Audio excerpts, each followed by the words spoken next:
ñu ngi ak honorable député Abdou Sané doon doomu Casamance. tey jii ñu woo ko fi ci seen site la teranga.info pour ñu waxtaanee ci exploitation zircon bi ca Casamance mu jur coow na depuis quelque temps ñu ngi ciy dégg ay nit yu bari mais yow di ñu jox quelques explications ci lan moo waral seen combat pour loolu ak lan moo waral ñu jël combat bi rek tënk ko ci zircon ak lan mooy zircon pour ñuy déglu comprendre réellement yéen seen xeex lan moo ko jur dëgg-dëgg. Voilà, donc maa ngi nuyu seen téléspectateurs yi di lay gërëm ci occasion bi may nii pour ma leeral li tax ñun ñu bañ projet exploitation bu lu ñuy tudd zircon. lu ñuy wax zircon dafa nekk alal boo xam ne mi ngi nekk ci biir suuf donc suuf soosu moom la gars yi bëgg a tibb ñoom ñu bëgg a tibb toll na ci loo xam ne 5 millions de tonnes la ci suuf léegi boo tibbee suuf soosu ba pare day am ndox booy jël pour nga mën a raxas suuf si am na technique booy def pour nga mën a génne li nga soxla après nga bàyyi foofu loo dul soxla léegi li ngay soxla noonu comme zircon dafa nekk loo xam ne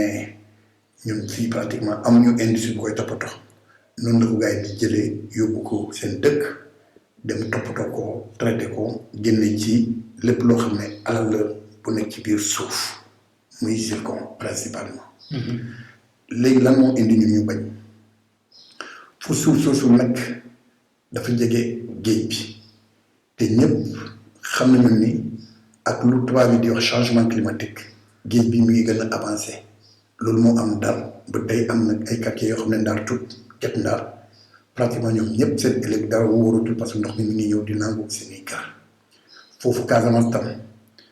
benn problème boobu moo fa nekk léegi am na suuf boo xam ne ñoom foofu lañ bëgg a tibb suuf te mu nekk loo xam ne moom la ñu wax dune ci français dune xam na nañ koy waxee ci wolof dune de sable. dune yooyu la ñu bëgg a génn te dune yooyu boo ko génnee boobu mooy da ngay may doole ndox mi pour mu jógee ci géej bi ñëw dugg ci kër yi te Sénégal tolloogul pour mu am solution pour loolu. deuxièmement ndoxu géej ñëpp xam nañu ne ndox bu am xorom si xorom soosu moo ñëw dugg ci ndox ba nga xam ne ñi dëkk ci village yooyu yëpp dootuñu am ndox boole ci fu ñuy bëgg a gas noonu pour jël ay nit ñoo fa dëkk ay tool ñoo fa nekk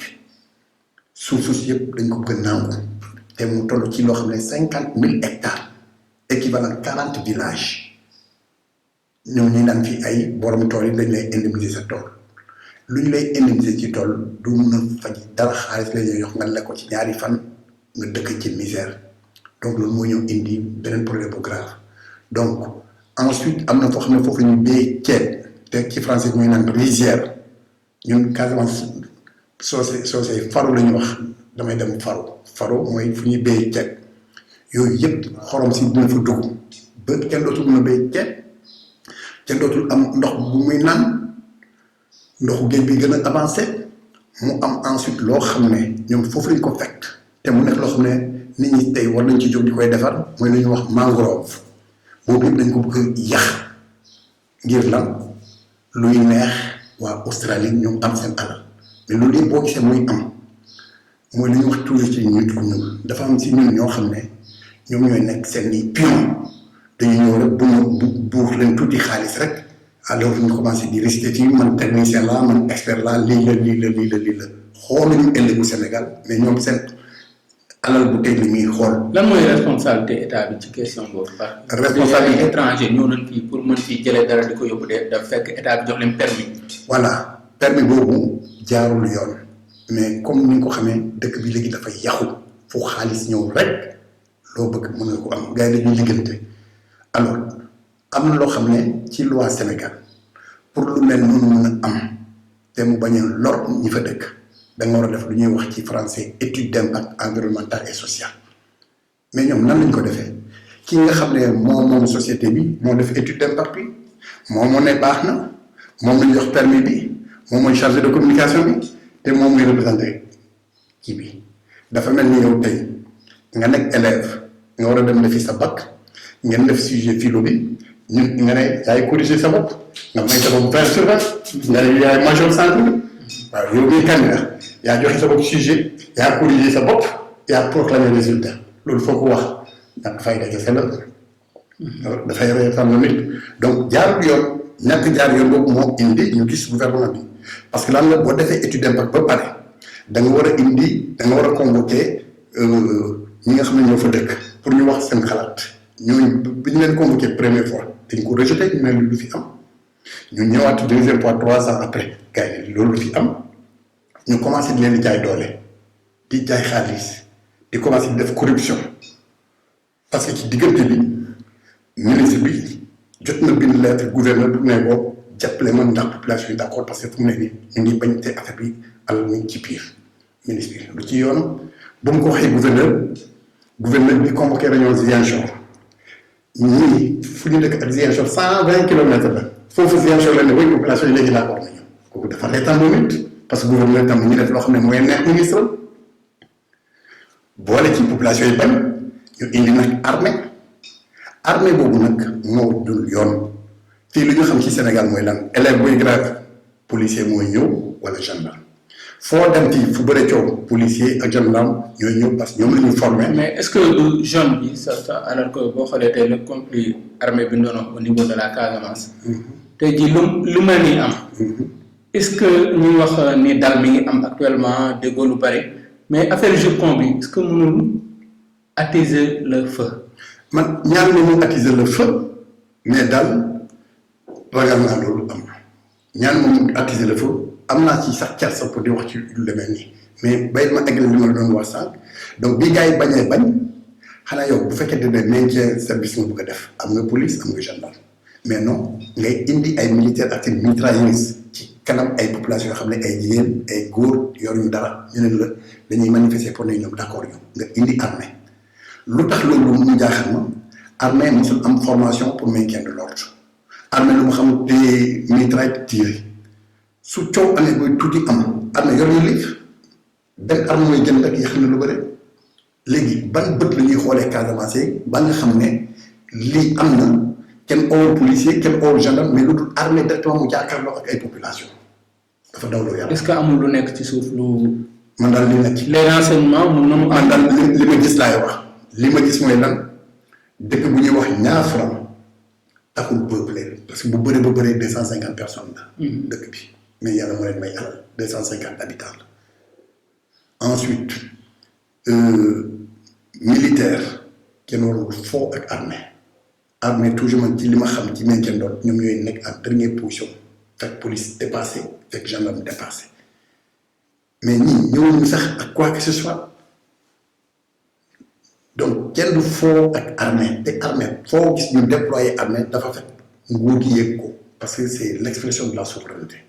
mais tey jii yéen a ngi. léegi lan moo war a graaw ba yow ñi nga xam ne ñoom ñoo dëkk seen dëkk ñu ne ñoom ànduñu ci projet yow gan bi ñëw pour alal war la bay fii ëllëg ñu dëkk ak say dëkkandoo mu jarale ba pour lu koy neex rek nga woon sa waa dëkk ni ñooñu nga bañ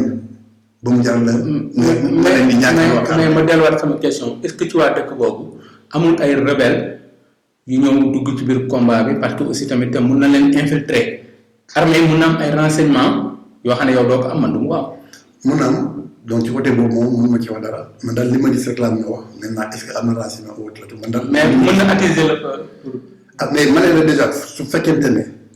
su population di bëgg a manifester armée mooy ñëw te armée yorul liif lu dul ay mitraille la yor ak ay arme lourde su dara di am arme mooy takk parce que militaire yorul liif. militaire booy réagir rek dina fa. alors que mun na am ay alors soo policier la di nga xalaat grenade lay sànni di nga xalaat liif lay ñu dóor la di nga xalaat taxante mais militaires yi dañu ñëw ñoom ak seen char de combat ak seen mitrailleuse ak seen arme lourde fii ay xale kese la ay jigéen kese ci li ma gis yor ñu bant yor ñu dara lu dul dañu ne du fi am te loi bi moo ne code bi ñëw lu moo c'est clair tant que population yi nga xam ne ñoom ñoo concerné ci projet boobu ànduñu ci projet bi warul am. léegi ñu ne leen du am ñëwaat leen ñu ne du am bii nga ne léegi armée kenn mosul gis fu armée di ñëw pour forcer ay nit ñu bëgg lu ñu bëggul. mais est-ce que yéen amul ñu koy politiser ñu ngi gis ay Ousmane Sonko si seen combat yow te yéen da ngeen far ci ay parti est-ce que nekkul da ngeen bëgg a politiser. am na moo bon c'est-à-dire que l'homme politique baaxul toujours lu mu wax rek ñu ne politique li may wax bu fekkee doy na la waroo xalaat sax ay côté politique dama posé la question ma laaj la yooyu nga war a seet si sama waxin di nga seet est-ce que ci waxin bi am na lu ci politique ou pas bul xool ni nekk la politique mais ni ma nekkee politique mën naa nekkee expert man géographe environnementaliste la ñoom seen expert boobu du ma moromam c'est ça le problème jaarloo TFM keroog journal télévisé muy wax lu muy wax 2 jours après waa TFM invité ma dañu leer ba mu am ñu ma woo sax à des niveaux insoupçonnés premièrement leer nañu lu bëri ragal na affaire bi sax du am parce que léegi affaire bi leer na donc xool ñu man politicien la. je teewul dara politique lan la jël. kon la solution c'est pour affaire bi am apaisement. population affaire bi baaxul mais yow loo xam ne bu amee 50 000 hectares yow xam nga luy 50 000 hectares 50 000 hectares kooku boo ko jëlee fan la ñu di dem. pour yow na nga ko bàyyi. 40 villages yooyu fan la ñu dem. xorom si ñëw dugg ci sa ndox mënatoo am léegi ndox lan mooy des ci village bi. mangrove bi fa nekk moo téye ndox mi mangrove bi moo tax gars yi di am ay huîtres mangrove moo tax feuilles vertes di capter gaz à effet de serre pour changement climatique bañ a am yooyu yëpp boo ko naree rey ci dëkk mooy rey nga dëkk bi lan moo des ci dëkk bi lan moo des ci dëkk bi donc sama waxin moo gën a am solo que man li ma doon. kon nag doon naa géographe am na droit wax ci loolu environnemental sax damay wax ci loolu mais ay politique woo la tudd kenn gisul luy politique parce que léegi ñu am 2004 la commencé 2004 maa ngi nekkoon ci nguur ma contre ko 2011 bi population bi bañ maa ngi nekkoon ci nguur ak Ablaye Wade ma bañ te démocratie bi ñëw ma continuer di bañ bi ma commencé bañ 2004 la ba tey ça fait 13 ans doo ma ne Macky Sall def na fi 13 ans te maa ngi nekkoon ci nguur boobu nekkoon député man nekk ci xeex boobu ba suñu nguur daanu beneen nguur ñëw ma continuer ci xeex boobu amul benn policier bu ma ñemee wax lii après parce que dañu ne Abdou bu mu commencé xeex loolu 2004 la ba 2017 ça fait 13 ans. kon le combat continue. amul le combat continue le combat est là parce que continue dafa mel ni am na fu mu stoppé le combat est permanent. est permanent voilà. waaw merci kon honorable Abdou Sané. merci ñu koy gërëm bu baax tey mu doon expliqué ci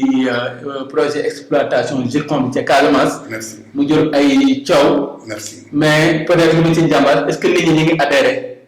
ci seen combat. en pagaille parce que ñun le 10 passé le 10 septembre passé jot nañu organiser une marche bu rëy en Espagne gars yi duñu jàppale le même jour à Paris le même jour au Canada le même jour à Ziguinchor et on a très bien coordonné. le projet et le 20 ci la ñu def la synthèse avec un excellent point de presse. de ce mois 10 jours après ci la ñu def la synthèse à travers une conférence de presse entre man ak Ousmane Sonko ak les autres. léegi beneen rendez-vous bi. nous sommes soutenus gars yi du ñu jàppale pour nga xam ne la Y'en a marre mi ngi ci xeex bi Amnesty International mi ngi ci xeex bi le front anti CFA mi ngi ci xeex bi le front anti AP mi ngi ci xeex bi les organisations de défense des droits de l'homme ñu ngi ci xeex bi le groupe nitu dëgg ñu ngi ci xeex bi donc société civile ak ONG La Lumière bi ñu ngi ci xeex bi au plan international au moins 150 organisations ñu ngi ci biir xeex bi te keroog bu ñu def suñu marche Canada bu ñu def suñu marche Barcelone bu ñu def suñu marche Paris dëkk yooyu yëpp ak le même jour dañu leen programmé marche simultanée ba Ziguinchor ñëpp teg nañu seen bët ñëpp gis nañu suñu capacité de mobilisation ak suñu capacité d' engagement. incha allah kon prochain combat bi doo ci wax. mooy ban combat. di leen gërëm bu baax. di la sant. honorable député Abdou Sané comme bu doonoon ñu doon waxtaanee zircon bi rek c'est la teranga.info. di leen gërëm bu baax di leen sant leneen mi des ci combat ak li ciy topp dina ci dellusiwaat même ak population yi sax yi dëkk foofu nekk en permanence dina leen jël ngir ñu gën a mën a waxtaanee boobu les projets. mbokk yi jërë ngeen jëf.